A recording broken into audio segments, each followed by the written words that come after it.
नमस्कार विद्यार्थी मित्रांनो, युक्ती मल्टीपर्पज सोसायटी या यूट्यूब चॅनलवर तुमचं सर्वांचं स्वागत आहे. मी अजय दुबे तुम्हाला क्वांटिटेटिव्ह ॲप्टिट्यूड म्हणजेच अंकगणित हा विषय शिकवतो.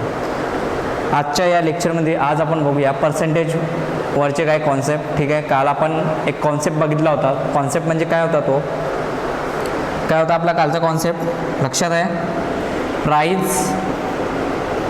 Price into consumption equal to expenditure. हा आपला कॉन्सेप्ट होता. प्राइस म्हणजे किंमत वापर आणि हा काय होता खर्च. ठीक आहे, तर या टाईपवर आपण क्वेश्चन बघितले की कुठल्या पद्धतीने एक्झाममध्ये आजपर्यंत क्वेश्चन आले आहे. याच कॉन्सेप्टवर आता याच टाईपच्या question like A into B equal to constant, हा वाला कॉन्सेप्ट. याच कॉन्सेप्टवर आपण आता समोर दुसऱ्या टाईपवरून कुठल्या टाईपचे क्वेश्चन येतात ते बघूया. ठीक आहे, चला तर बघूया. चला तर पहिला क्वेश्चन आहे. आज थोडं काय म्हणतात त्याला, मराठीमध्ये नाही आपला हा वाला क्वेश्चन. सांगा काय म्हणतात.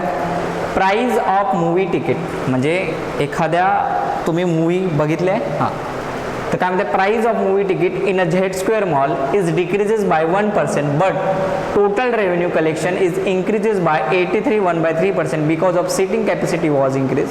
The seating capacity is now increase 350. Then find how many seats were increment in a cinema hall.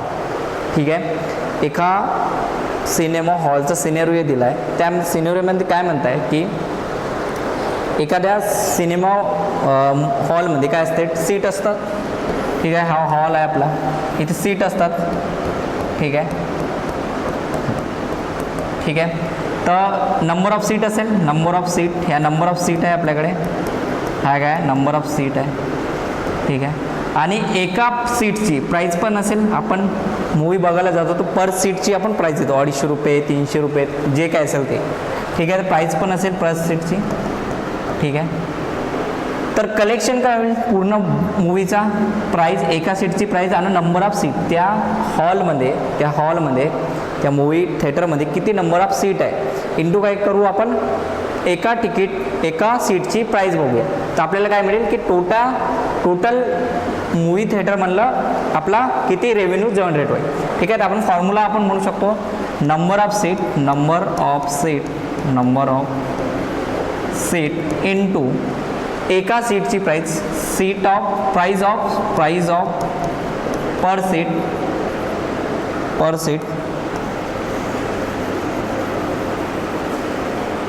Price of per seat. ठीक आहे, इक्वल टू काय राहील आपला रेव्हेन्यू राहील, किती पैसे आपले जनरेट झाले. ठीक आहे, रेव्हेन्यूलाच काय म्हणतो महसूल. ठीक आहे, महसूल किती जनरेट झाला, नंबर ऑफ सीट, एखाद्या मूवीमध्ये नंबर ऑफ सीट किती आहे आणि एका सीटची प्राईस किती आहे. तर आपल्याला काय मिळेल, आपल्याला रेव्हेन्यू मिळेल. ठीक आहे, आता काय म्हणताय बघा, म्हणजे आपण असंच झालं ए इंटू बी इक्वल टू किती झाला, कॉन्स्टंटवाला झाला आहे तो. ठीक आहे, म्हणजे एक price into consumption equal to expenditure. या पद्धतीने तो फॉर्म्युला बनला आहे. Number of seat into price per seat equal to revenue. ठीक आहे, आता बघा वाचा काय म्हणते, price of movie ticket in a Z square mall is decreases by 1%. तर प्राईसचं काय झालं आपल्याकडे, प्राईस काय झाली आहे 1%ने काय झाली आहे, डिक्रीज झाली आहे. तर 1%लाच काय म्हणू आपण 1/100 म्हणूया. ठीक आहे, तर प्राईसचा रेशो काय येईल, ओल्ड रेशो न्यू. प्राईसचा रेशो काय येईल सांगा बरं, old and new one. Suppose पहिले प्राईस 100 असेल तर आता किती झाली आहे 99 झाली आहे, 1 कमी झाली आहे.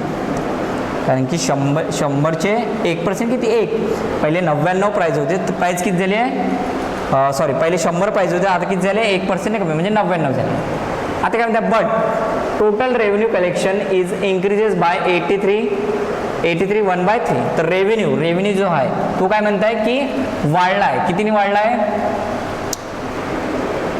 रेव्हेन्यू, कितीने वाढला 83 1/3. 3%. यालाच काय लिहू शकतो आपण 5/6. 1/6 किती असते 16.66%. त्याचा 5 टाईम करा. 16चा 5 टाईम किती होईल 80 आणि जे वरचे आहे त्याचे किती 1/3%. तर ओव्हरऑल 5/6. तर रेव्हेन्यूचा आपल्याकडे काय मिळेल रेव्हेन्यू पहिले काय होता ओल्ड किती होता 5 होता. तर आता किती झालं आहे इतक्याने वाढला म्हणजे 6चा 83 1/3% किती 5. तर 5नी वाढला म्हणजे किती होईल 11. ठीक आहे. तर आपल्याला रेव्हेन्यूचा रेशो मिळाला. रेव्हेन्यूचा रेशो काय मिळाला 5/11. 5/11 कसा आला कारण की तो म्हणतो की रेव्हेन्यू आपला जो महसूल जो आहे तो किती टक्क्याने वाढला आहे 83 1/3%. 83 1/3%ला काय येऊ शकतो 5/6. अगर इनिशियली आपल्याकडे सॉरी इथे 6 आहे ना इथे किती येणार 6 येणार पहिले 6 होता. इनिशियली आपला महसूल किती होता 6 होता. तर 6चे 83 1/3% किती 5नी वाढला म्हणजे तो किती झाला 11 झाला. तर आपल्याला रेव्हेन्यूचा रेशो मिळाला प्राईजचा रेशो मिळाला. तर आपण नंबर ऑफ सीटचा हे काढू शकतो रेशो. या प्राईजला तिकडे घेऊन जा revenue divided by price. Revenue महसूल डिवायडेड बाय प्राईज. तर काय येणार इथे काय आपल्याला नंबर ऑफ सीट मिळेल. ठीक आहे. या दोघाला डिवाइड केलं तर ठीक आहे. तर 6/100 आणि हा काय 11/99. ठीक आहे. चला तर काटा पहिले इथे 11ने काटेल खालतं नाव येणार. इथे तुम्ही 2 काटा. इथे किती 3 येणार आणि इथे किती येणार 50 येणार आणि हे 9 तिकडे घेऊन जा. तर काय येईल रेशो आपल्याला हे 9 27 आणि इकडे काय येईल परत. तर नंबर ऑफ सीटचा रेशो मिळाला म्हणजे इनिशियली आपल्याकडे नंबर ऑफ सीट किती होत्या 23. आता वाढून किती झाले आहे 50. बट तो किती म्हणत आहे 350 सीट वाढल्या. तो किती म्हणताय if the seating capacity is now म्हणजे आता जे सीटिंग कॅपॅसिटी आहे ते किती म्हणताय 350. बट आपण किती रेशोमध्ये काढला युनिटमध्ये किती काढला आहे 50. तर आपण असं म्हणू शकतो की 50 युनिटची व्हॅल्यू किती आहे 350 आहे. 50 युनिटची व्हॅल्यू किती आहे 350. आता विचारलं काय आपल्याला बघा बरं विचारलं काय आपल्याकडे how many seats were increment म्हणजे किती सीट आपल्या इन्क्रीज झालेल्या आहे. किती सीट इन्क्रीज झाल्या पहिले किती होत्या 27 आता किती झाले आहे 50 झाल्या. तर किती सीट वाढल्या आहेत 23 सीट वाढल्या आहेत. तर 23 सीटची किंमत किती राहील ते बघायचं आहे आपल्याला. तर 23 युनिटची व्हॅल्यू किती राहील तेच बघायचं. तर हे किती टाईम चाललं 60 टाईम चाललं. तर याला पण 60 टाईम करा किती होईल सांगा बरं. हे किती 140 ना 160. ठीक आहे. तर 23 युनिटची व्हॅल्यू किती आली 160 म्हणजे 161 सीट काय झाल्या आपल्या इन्क्रीमेंट झाल्या.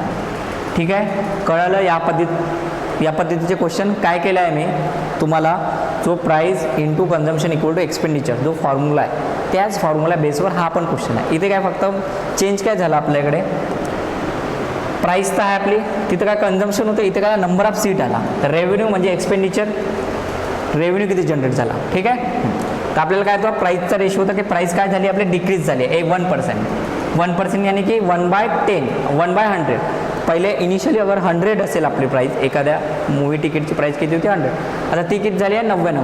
का बरं कारण की 100चा 1% किती 1ने कमी झाली म्हणजे किती झाली 99. तसंच आपल्याला रेव्हेन्यूमध्ये वाढ मिळाली. रेव्हेन्यूमध्ये वाढ किती पर्सेंटनी मिळाली 83 1/3% म्हणजे 83 1/3%लाच खाली शकतो 5/6. अगर इनिशियली आपला रेव्हेन्यू 6 असेल तर तो कितीने वाढला 5ने वाढला म्हणजे काय झाला 11. नंतर आपण काय केलं नंबर ऑफ सीटसाठी काय डिवाइड केलो रेव्हेन्यू डिवाइड बाय प्राईस. ठीक आहे. तिथे करतो तर आपण expenditure divided by price. Same इथं रेव्हेन्यू डिवाइडेड बाय प्राईस. तर आपल्याला मिळाला. ठीक आहे. मग आपल्याला नंबर ऑफ सीटचा रेशो मिळाला 27/50. 27 काय म्हणजे इनिशियली नंबर ऑफ सीट त्या थिएटरमध्ये किती आहे ते बघायला मिळालं आणि 50 काय वाढून किती झाल्या ते बघायला मिळालं. इथं किती झालं आहे 50 बट आपल्याला किती म्हणलं आहे 350 म्हणजे आपण काय केलं कम्पेअर केलं की 50 युनिटची व्हॅल्यू कितीच्या बरोबर आहे 350.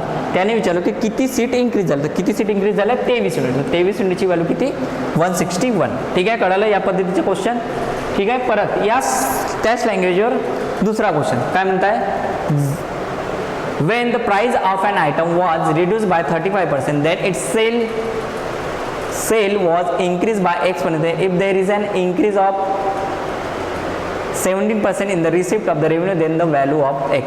ठीक आहे. परत तो त्याच टाईपचा क्वेश्चन आहे. प्राइस आहे आपल्याकडे प्राइस प्राइस इंटू इथे काय म्हणताय सेल इक्वल टू रेव्हेन्यू. ठीक आहे, म्हणजे when the price of an item was reduce by, म्हणजे प्राइस काय झाली आहे, कमी झाली आहे. किती पर्सेंटने, 35%. तर 35%ला काय लिहू शकतो टक्क्यामध्ये, फ्रॅक्शनमध्ये, टक्क्याचं फ्रॅक्शनमध्ये काय लिहू शकतो, 7/20 लिहू शकतो. 7/20 म्हणजे पहिले 20 असेल तर आता किती झाली आहे ती 13 झाली आहे, काय प्राइस झाली आहे. आता काय म्हणताय अजून परत काय म्हणताय, then its sale increment by, तर काय झालं सेलचं वाढलं आहे, सेल काय झाला आहे वाढला आहे, आपल्याला माहीत नाही. काय म्हणतात तो X%नी वाढला, आपल्याला माहीत नाही इथे कितीने वाढला, कारण की X%ची व्हॅल्यू माहीत नाही. तर काय म्हणतात if there is an increase in 70% in the receipt, receipt म्हणजे यालाच रेव्हेन्यू म्हणून. ठीक आहे, महसूल. तर कितीने वाढला 17%. 17%ला काय लिहू शकतो फ्रॅक्शनमध्ये, माहीत आहे का आपल्याला, नाही माहीत असेल तर काय करा, पर्सेंटला काय लिहू शकतो 1/100. तर 17/100 म्हणजे काय झालं, पहिले अगर 100 असेल तर आता किती झाले आहे तो रेव्हेन्यू 117 झाला आहे, कारण की 100चा 17% किती 17, तर 17ने वाढला. तर आपण लिहू शकतो रेव्हेन्यूचा रेशो काय होता, ओल्ड आणि न्यू काय होता, पहिले 100 होता तर किती झाला 117 झाला. तसंच प्राईसचा काय झाला आपल्याकडे, पहिले किती होता 20 होता, आता किती झाला आहे तो 13 झाला आहे. आपल्याला काढायचा आहे सेलसाठी काय करतो, या दोघाला डिवाइड करा. तर 100 डिवायडेड बाय 20 आणि हे 117 डिवायडेड बाय 13. तर काय येईल, हे 8 येईल, सॉरी हे 5 येईल आणि हे किती येईल 9 येईल. म्हणजे आपण नंबर ऑफ सेल काय म्हणू, पहिले इनिशियली किती होता स्टार्टिंगला 5 आणि नंतर किती झाला 9. तर आपल्याला काढायचं काय किती टक्क्यानं आपला सेल वाढला, तर किती टक्क्याने सेल वाढला, पहिले 5 होता 9ला, कितीने वाढला 4, म्हणजे 4/5 इंटू 100%. 4/5 इंटू 100%. 4/5 1/5 किती असते, 1/5 किती असते आपल्याकडे 20%. तर 4/5 किती होईल 80%. 80%ने आपला काय झाला सेल वाढला. ठीक आहे, कळलं इथपर्यंत. चला next, price of an item is reduce by 30%. Next question करूया.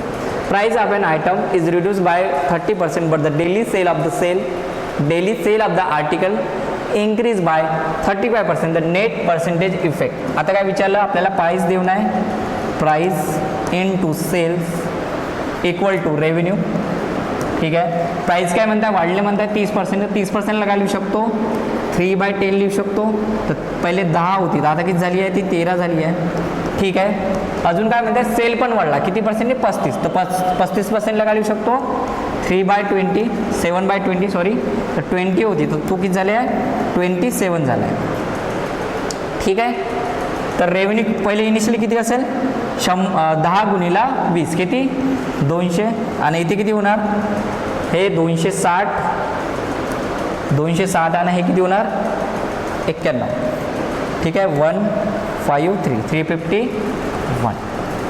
ठीक आहे, तर पहिले रेव्हेन्यू किती होता आपल्याकडे 200, आता किती झाला आहे 351. आपल्याला तेच विचारलं की ते net percentage effect on the daily sale receipt म्हणजे तेच रेव्हेन्यूमध्ये पर्सेंटेजमध्ये किती चेंज झाला. पहिले इनिशियली किती होता 200, कितीने वाढला 151ने वाढला, तर किती पर्सेंटने वाढला, पर्सेंट विचारलं आहे आपल्याला. तर पर्सेंट करण्यासाठी काय करतो खालती 200 कितीने वाढला 151 इंटू 100%. हे 0 कटले तर याच्या अर्धे किती होणार, पहिले 7 मग किती 5 आणि मग 5 75.5%. ठीक आहे, ज्या पद्धतीने तुम्हाला एक्झाममध्ये पण काय करावं लागेल ॲन्सर काढावा लागेल. ठीक आहे, चला समोर जाऊया आता आपण. हां, हा वाला क्वेश्चन सांगा आता काय म्हणताय. The population of a village is 12,960. 7/12 of them are male then the rest female. 45% of the male are married. All the marriage are monogamous and married people have their spouse living with them. What is the percentage of female are married? ठीक आहे, आता बघा या क्वेश्चनमध्ये काय म्हणताय, एक village आहे तुमच्याकडे, एक काय विलेज आहे. ठीक आहे, मराठीमध्ये सांगतो मी तुम्हाला, इंग्लिश लँग्वेज आपल्याला इंग्लिशमध्ये लिहून आहे. ठीक आहे, मराठीमध्ये समजा. मराठीमध्ये काय म्हणताय की एक गाव आहे. ठीक आहे, त्या गावामध्ये काय म्हणताय, त्या गावामध्ये किती लोक आहे 12,960. त्यामध्ये काय म्हणतात 7/12 ऑफ देम आर मेल, म्हणजे मेल दिलेला आहे मेल अँड फिमेल, ठीक आहे. मेल किती म्हणताय, अगर टोटल गावातली संख्या किती 12 असेल तर 12पैकी 7 काय म्हणताय मेल आहे, म्हणजे काय पुरुष आहे. तर फिमेल किती असेल सांगा बरं. टोटल किती आहे आपल्याकडे 12 आहे. 12पैकी मेल किती आहे 7 आहे. तर फिमेल किती असेल, उरलेले 5 म्हणू शकतो आपण. उरलेले 5 काय असेल आपल्याकडे फिमेल. आता काय म्हणताय की बघा द रेस्ट आर फिमेल, ठीक आहे. इथपर्यंत कळालं. अगर एका गावामध्ये 12 लोक असेल तर त्यापैकी 7 काय मेल आहे आणि फिमेल किती उरले, मग फिमेल किती 12 - 7 किती 5. इथपर्यंत कळालं. आता बघा the 45% of the male are married, म्हणजे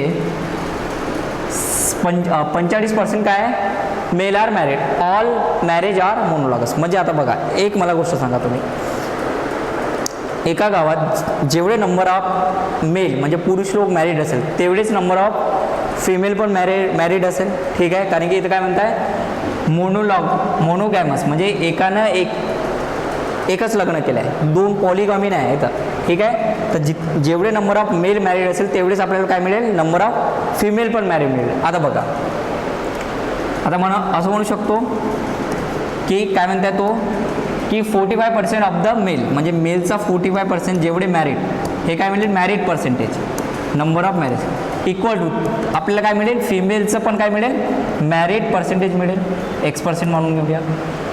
म्हणजे आपल्याकडं मेल किती आहे 7 आहे, ठीक आहे. 7चा 45% आपल्याला काय मिळेल मॅरिड. तसंच फिमेल किती आहे 7. तर आपल्याला हे X%चीच व्हॅल्यू काढायची आहे, ठीक आहे. तर X%ची व्हॅल्यू काय सांगा बरं.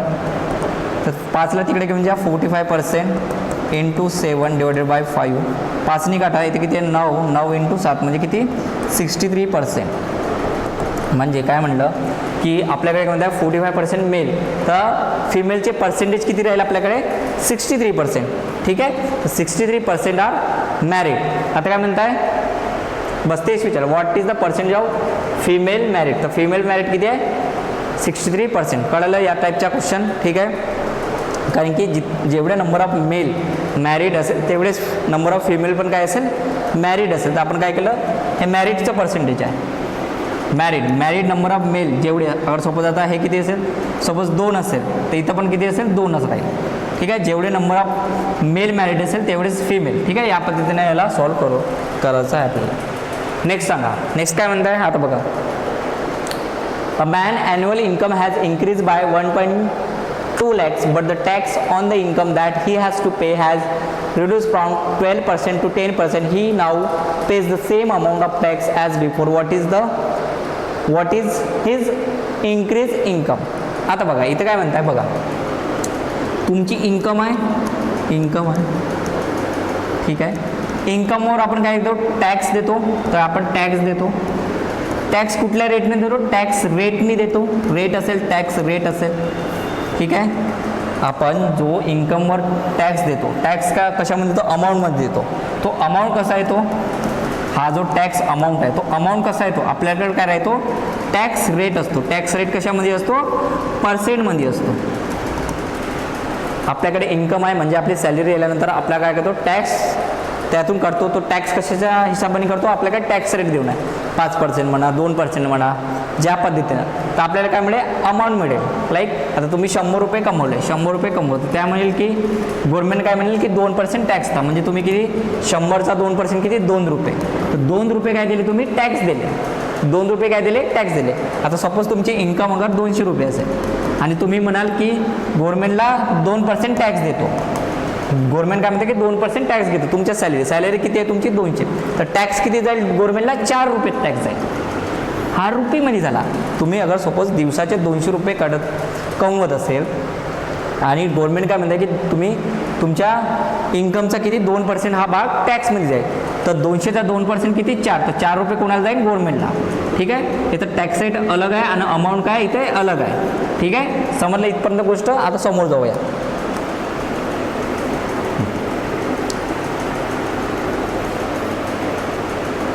ठीक आहे. आता बघा काय म्हणताय हां परत तर काय लिहितो आम्ही income into tax rate equal to काय म्हणताय टॅक्स. टॅक्सचा अमाऊंट, आपण किती टॅक्स देतो त्याचा काय राहील, अमाऊंट राहील. तर काय म्हणतात, man annual salary income has increase by 1.2 lakhs but the tax on the income that he has to pay has reduced by 12% and 10%. म्हणजे पहिले किती रेट होता, 12% रेट होता, तो किती झाला आहे, 10% रेट झाला आहे. ठीक आहे. आणि परत काय म्हणता, now pay the same amount of tax. म्हणजे इकडे काय आला आपला अमाऊंट ऑफ टॅक्स काय सेम करताय, म्हणजे इथं जेवढा टॅक्स करत असेल कॉन्स्टंट, इथं पण किती सेम टॅक्स काय करेल, तो पे करेल.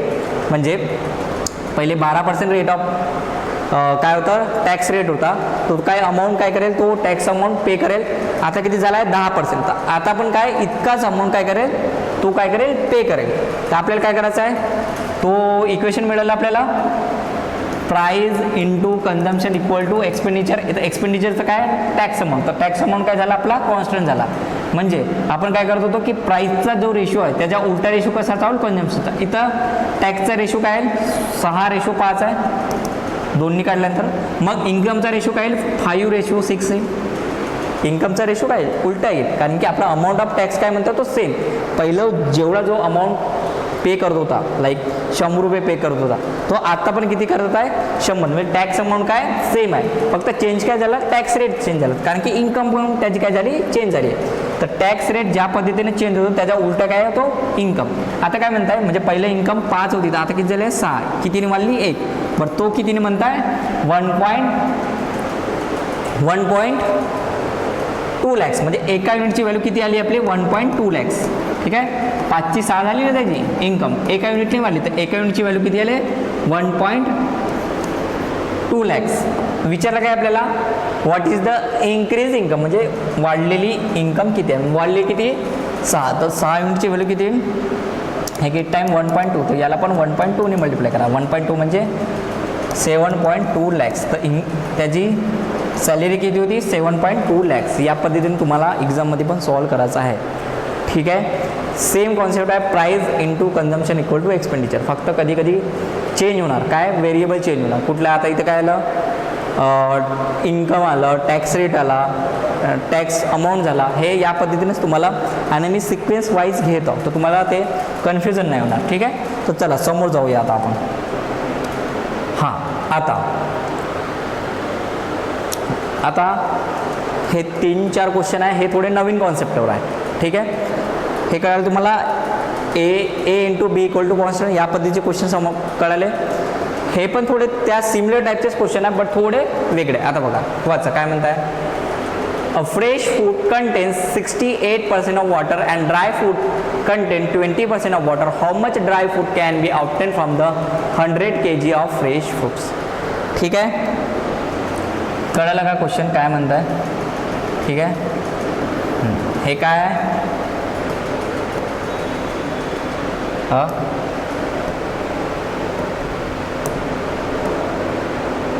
काय नारळ आहे आपला. ठीक आहे. काय म्हणतं बघा, आता आपल्याकडे नारळ असते. ठीक आहे. आता हे नारळ आहे आपल्याकडे,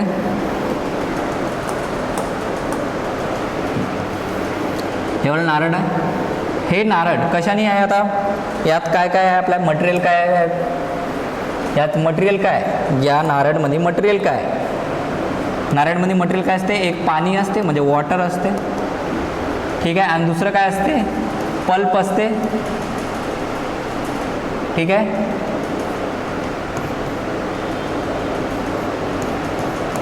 पल्प असते. ठीक आहे. पल्प म्हणजे हा वाला भाग, हा पांढरावाला भाग त्याला काय म्हणतो पाणी, सॉरी याला काय म्हणतो पल्प.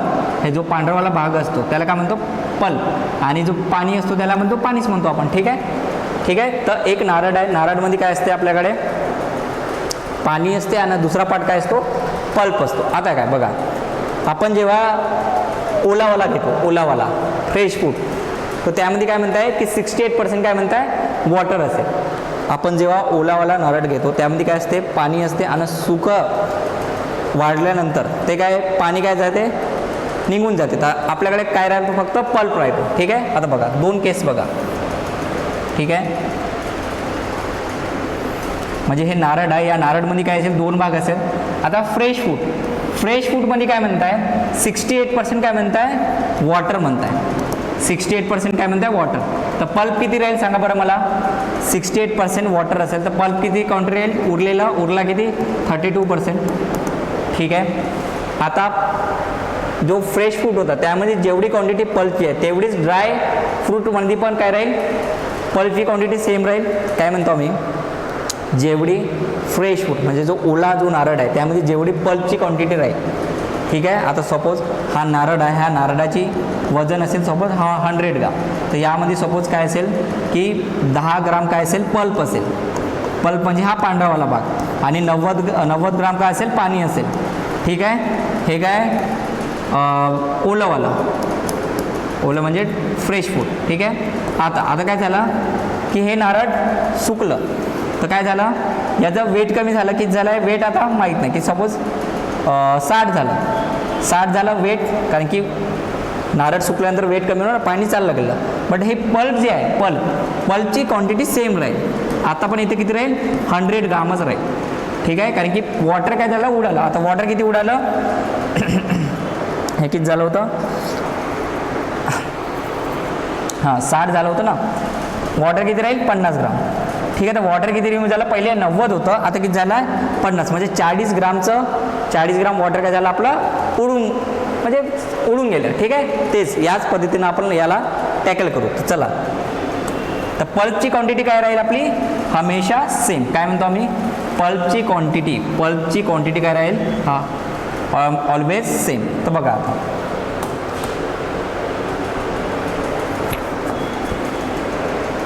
तर फ्रेश फूडमध्ये पल्पची पल्प पर्सेंटेज जेवढं असेल तेवढंच काय राहील ड्राय फ्रूटमध्ये पण काय पल्पची क्वांटिटी काय राहील आपली सेम राहील. ठीक आहे. आपल्याला काय म्हणताय की फ्रेश फूडचं वेट किती होतं 100 kg. हा ना, त्यात पल्पची पर्सेंटेज किती होतं पल्प, कारण की 68% वॉटर होतं, पल्पची किती राहील 32%. आता ड्राय फ्रूटचं वेट काय हे काढायचं आपल्याला. वेट किती झालं की त्यात किती पल्पचे पर्सेंटेज किती झाले आहे, पल्पचे पर्सेंटेज किती झाले 20% काय वॉटर आहे, तर उरलं किती 80%. 80% काय ते पल्प आहे. ठीक आहे. कारण की quantity of pulp remain constant. जे पल्पची जे क्वांटिटी आहे ते काय राहील ऑलवेज सेम फ्रेश फूडमध्ये पण आणि ड्राय फ्रूटमध्ये. ठीक आहे. ओल्या नारळामध्ये पण 10 ग्राम होतं आणि जो सुकला नारळ होता आपला त्यामध्ये पण किती होतं 10 ग्राम. पल्पची क्वांटिटी चेंज झाली का नाही, फक्त पर्सेंटेज चेंज होऊ शकते. ठीक आहे. तर आपल्याला इथं कधी ड्रायफ्रूटचं वेट किती झालं, कारण की पाणी काय झालं उडून गेलं, तर काय राहील याची व्हॅल्यू काढायची. तर या 80ला इकडे घेऊन या, 80%ला इकडे घेऊन आलो. हे कटून जाईल आपलं. सांगा आता काटा. 20ने काढू शकतो ते 5 टाईम आणि इथे किती टाईम 4 टाईम, आणि हे 4 काटा इथं 8 टाईम, म्हणजे 8 गुणिला 5 म्हणजे किती 40%. तर आपला पल्प 40% नाही 40 काय ग्राम आहे. तर आपला ड्रायफ्रूटचं वेट किती आला 40 ग्राम. आपलं ड्रायफ्रूटचं वेट किती आलं 40 ग्राम. ठीक आहे. 40 kg. या पद्धतीने मला या टाईपचे क्वेश्चन सॉल्व करायचे आहे. ठीक आहे. कळालं कुठल्या पद्धतीनं सॉल्व करायचं आहे. ठीक आहे. चला समोर जाऊया. हां, आता दुसरं एक्झाम्पल बघा. इथं काय म्हणताय a solution contains 16.5% of salt from which 80 litre of water is evaporated. Now the concentration of salt in a solution become 20.9%. Find the initial quantity of solution. आता बघा यात काय म्हणताय. ठीक आहे. परत एक एक्झाम्पल देतो मी तुम्हाला. दिसतं आहे इमेज. या इमेजमध्ये काय म्हणलं आहे बघा. एक ग्लास आहे, त्या ग्लासमध्ये काय म्हणतं हे पाणी आहे, वॉटर आहे. ठीक आहे. आणि हा काय सॉल्ट आहे. ठीक आहे. आता हा एक ग्लास झाला. आता दुसऱ्या ग्लासमध्ये काय झाला की पाणी काय झाला इव्हॅपोरेट, म्हणजे काय तो उडून गेला. ठीक आहे. तर पाणी कमी झालं आहे आणि हे काय सॉल्ट आहे. हे काय सॉल्ट आहे हे, आणि हे वॉटर काय. आता बघा इथं जेवढं सॉल्ट असेल, इथं जेवढं लाईक 10 ग्राम असेल किंवा 12 ग्राम असेल, सॉल्ट किती 12 ग्राम असेल, इथं पण तेवढंच राहील.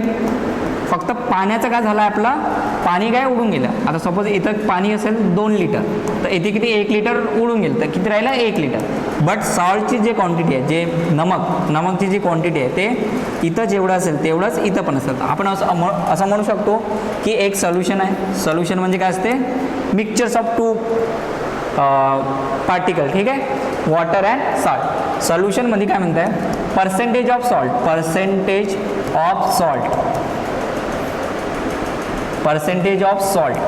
काय राहील, सेम राहील.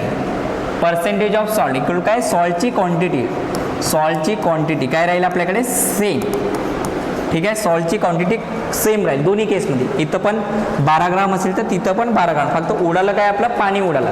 तर मी काय लिहिलं, फॉर्म्युला काय बनला आपला, एक सोल्युशन आहे त्यामध्ये पर्सेंटेज ऑफ सॉल्ट. तर पर्सेंटेज ऑफ सॉल्ट दोन्ही केसमध्ये काय राहील, सेम राहील, सेम क्वांटिटी ऑफ सॉल्ट राहील. ठीक आहे. आता बघा इथे काय म्हणताय की सोल्युशन कंटेन्स 65% ऑफ सॉल्ट. म्हणजे पहिले किती होतं, 60.5% सॉल्ट होतं. आता काय म्हणजे from which 80 litre of water is evaporated. म्हणजे यामध्ये किती होतं, 60.5% सॉल्ट होतं. ठीक आहे. आणि काय म्हणता, 80 लिटर इव्हॅपोरेट झाला, 80 लिटर काय झालं, water evaporated. Now the concentration of सॉल्टचं कॉन्सन्ट्रेशन किती झालं, 20.9%. इनिशियली आता इथं सॉल्टचं म्हणजे पर्सेंटेज किती झालं, 20.9%. आपल्याला काय विचार, find the initial quantity of solution. ठीक आहे. ही क्वांटिटी आपल्याला सेम देईल, ही वाली जी सॉल्टची क्वांटिटी आहे ते काय देईल, दोन्ही केसमध्ये सेम. पहिले जेवढं असणार 12 ग्राम तेवढंच इथं पण 12 ग्राम, म्हणजे सॉल्टची क्वांटिटी काय झाली, सेम दिली. आता मला सांगा याचा रेशो काय येईल, 16.5 आणि 2 कशाने काढू शकतो आपण, 16.5% आणि 20.9% कशाने काढू शकतो, 11ने काढा. 11ने काढलं तर इथे किती येणार, 15 येणार, आणि इथे किती येणार, 19.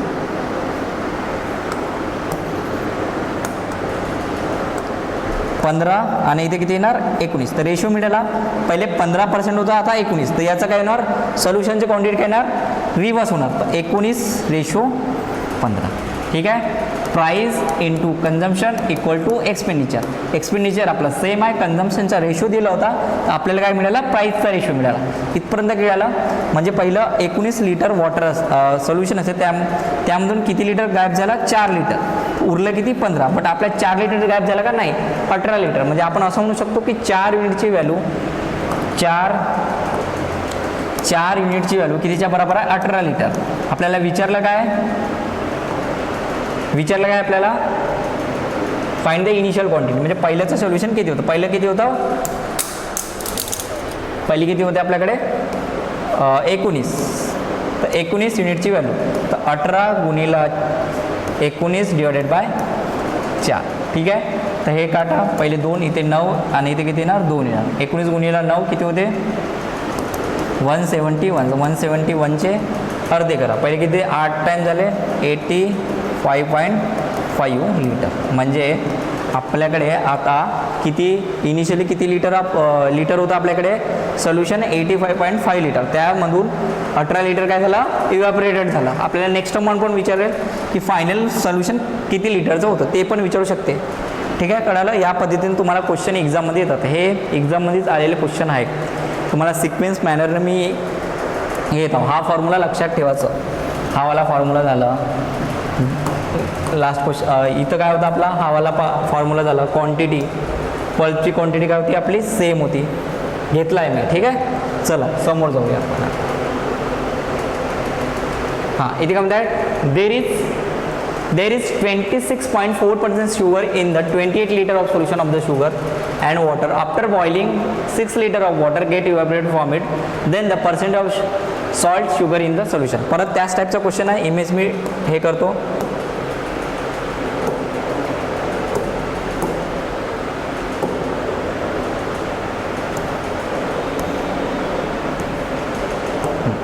परत याच टाईपचा क्वेश्चन आहे. इथे काय म्हणताय की 2 ग्लास होते आपल्या, दिसतंय ना. हां, इथे काय म्हणताय, हां, परत 2 ग्लास आहे. यामध्ये वॉटर पण आहे आणि सॉल्ट पण आहे. ठीक आहे. इथं पण काय, वॉटर पण आहे आणि इथं पण काय, सॉल्टचे आहे. काय म्हणता, एक सोल्युशन आहे, सोल्युशनमध्ये काय, वॉटर पण आहे आणि सॉल्ट पण आहे. आता काय म्हणताय की आता सॉल्टची क्वांटिटी सेम राहील, इथं जेवढे आहे लाईक 12 ग्राम असेल तर इथं पण तेवढीच राहील. ठीक आहे. फक्त काय वॉटर काय झालं उडालं. आता सपोज इथं 2 लिटर वॉटर होतं तर उडून काय झालं 1 लिटर. फक्त वॉटर काय झालं चेंज झालं, सॉल्ट चेंज झाला का नाही. ठीक आहे. तर पहिले काय म्हणते देर इज अ 26.4% शुगर. हे काय शुगर. आता सॉल्टच्या जागी काय आला sugar. 26.4% sugar in the solution. 28 म्हणजे पहिलं सोल्युशन हे टोटल किती लिटरचं होतं 28 लिटरचं. ठीक आहे. आपला फॉर्म्युला काय होता percentage of sugar equal to काय येईल शुगरची क्वांटिटी. शुगरची क्वांटिटी. ठीक आहे. पहिले सोल्युशन किती लिटरचं होतं 28 लिटरचं होतं आणि यात पर्सेंटेज ऑफ शुगर किती होतं 26.4%. पर्सेंटेज ऑफ शुगर किती होतं 26. आता काय म्हणताय after boiling 6 litre of water get evaporate. आता 6 लिटर काय झालं वॉटर इव्हॅपोरेट झालं. आता उरलं किती वॉटर 22. तर सोल्युशन किती झालं आता 22. तर आपल्याला इथंच विचारलं आहे काय विचारलं आहे after boiling 6 litre of water get evaporated from then the percentage of let sugar. म्हणजे आता किती टक्के शुगरचं पर्सेंटेज आहे ते विचारलं आहे. आता किती टक्के शुगरचं पर्सेंटेज आहे तेच विचारलं. आता कसं काढू आहे आपण शुगर क्वांटिटी सेम आहे आपली म्हणजे इथं पण कॉन्स्टंट आहे आणि इथे पण कॉन्स्टंट आहे. म्हणजे तोच झाला expenditure equal to price into consumption. Expenditure काय आपलं सेम आहे फक्त हे व्हॅल्यू काय झाली चेंज झाली आहे. ठीक आहे. तर आपण याचा रेशो घेऊ. रेशो काय येईल सांगा बरं मला